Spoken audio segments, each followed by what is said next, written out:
On this episode of Thursday Thoughts. Just got done doing the oil change. Yes, it's Sunday, but I call it Thursday Thoughts because it gets uploaded on Thursdays. But this week's episode is going to be mainly about John Deere parts, but cat parts do it too. So if you guys saw those shorts that I posted on Friday about the backhoe cylinder. So the cylinder updated, and then it had metric ports, but they didn't give us the right fittings.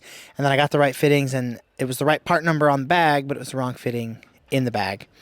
So I've noticed that happens a lot with John Deere parts, and especially recently I've noticed it's happened a lot. Like we have a door in the shop right now for an excavator, and the part number is correct on the box, but the door inside the box is wrong.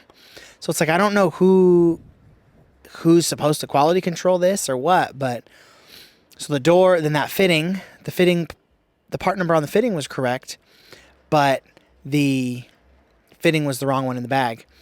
And then I don't notice it happening as much with cat parts. It's happened to me like maybe once or twice with cat parts.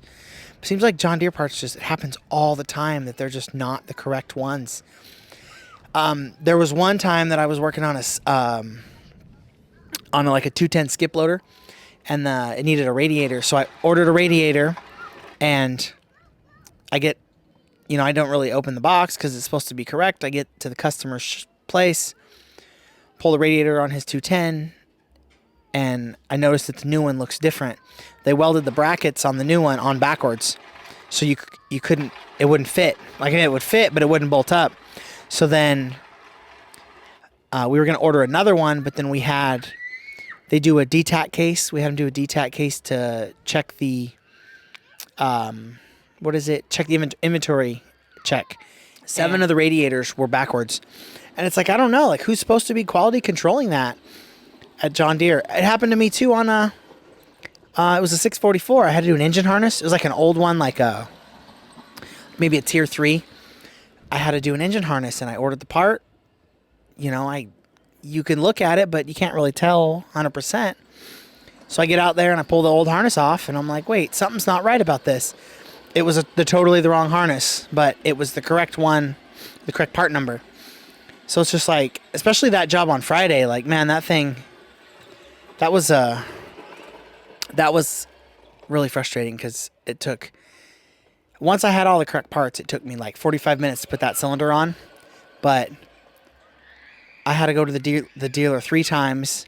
It was the first time I had to go just to get the cylinder, and then they didn't give me the fitting, so then I had to go back and get the fittings, and then got the wrong fitting, and I had to go back and get the correct fitting, and it's just like, yeah, this episode's kind of a complaint episode, I guess. It's not really a topic, but still, I just don't know who's quality controlling John Deere parts. Like it's everywhere too, because when I was in California at the other dealer, that's when the radiator thing happened. So it's like all depots, all areas, and I get with fittings, like there's probably millions of different fittings, so you're not going to know for sure which one it is, but still, like, it's just like quality control, it's like, who's doing quality control? Like, it happens everywhere, all over the place. And I don't know, maybe it happens with ag parts. If somebody works in the if somebody works at an ag dealer, let me know if that happens. Because with cat, I think it's happened to me maybe once with cat, but just something that I noticed recently, and a lot more recently, so I want to do this episode about it. Like, comment, subscribe, comment if there's any topics or anything you want to do.